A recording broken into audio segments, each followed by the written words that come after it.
Hey everybody out there. Kind of wanted to make a quick little video about education or the lack thereof of education.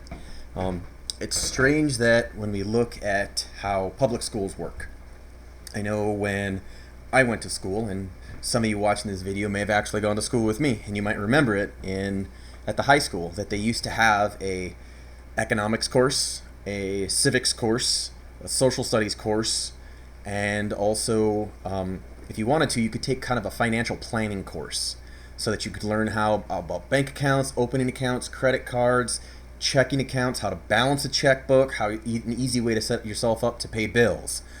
And from what I'm hearing from a lot of people is that they don't teach kids that anymore. We have gone completely against teaching the next generation about any of those hugely important aspects of being an adult.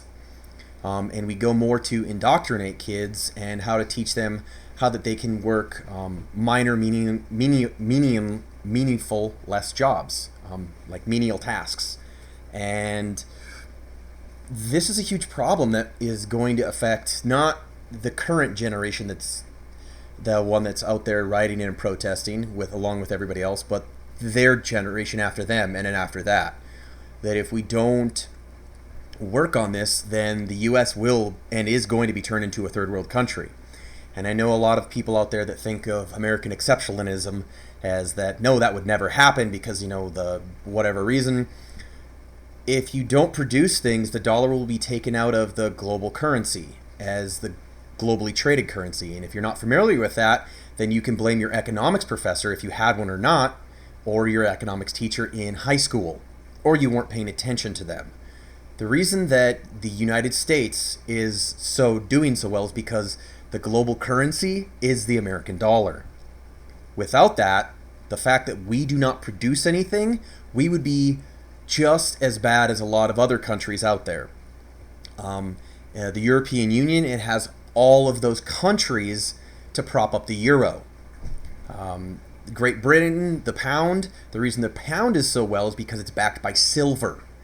Because they don't produce much of anything in England without it being backed by silver. That's what gives it so much buying and purchasing power and why it's so strong.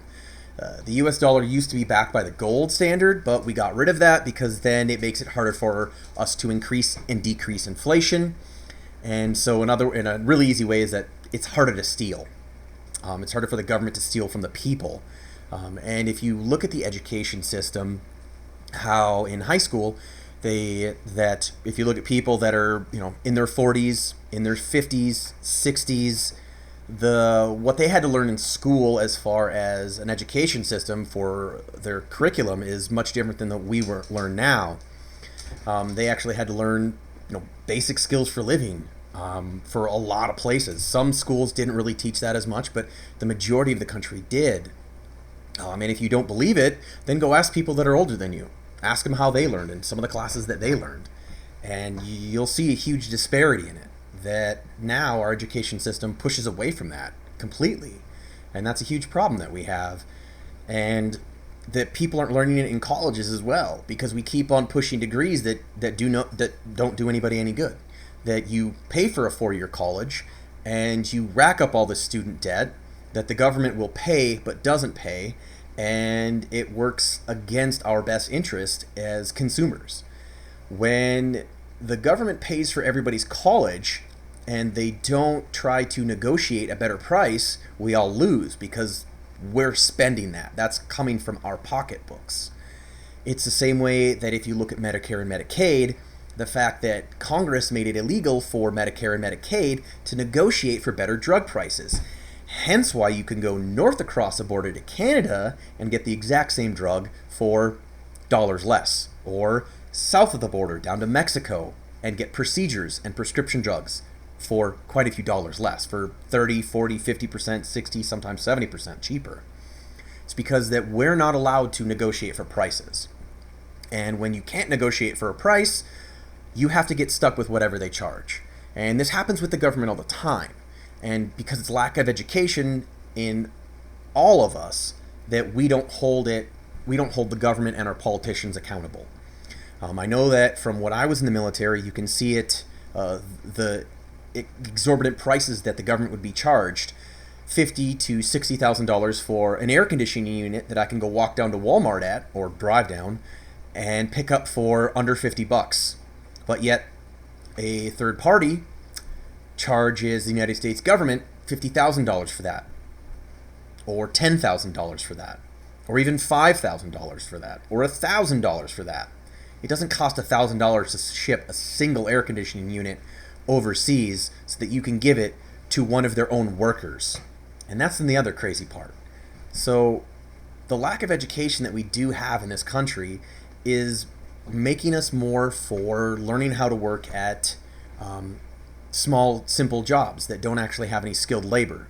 And without having and knowing any skilled labor, then we will in turn become that third world country. And if you don't think that's possible, then you just need to start looking around. The less educated your population is, the more that your population is going to have and do forced hard labor. And with forced hard labor, I mean you're going to work in factories that don't take a lot of ingenuity. And there used to be good factory jobs around, but we got rid of all those. So the only way that we're going to get those back is if we're willing to do them cheaper, or we force people to do it cheaper. So it's a real struggle that we're having, and education is a huge part of it. So anyways, this is just a little video of some of the education issues that we're having right now. Just go around and talk to people that are older than you that went to school, and ask them some of the classes that they went through that were required for high school. So anyways, you guys take care. Much love out there. Remember to use your voices. Bye.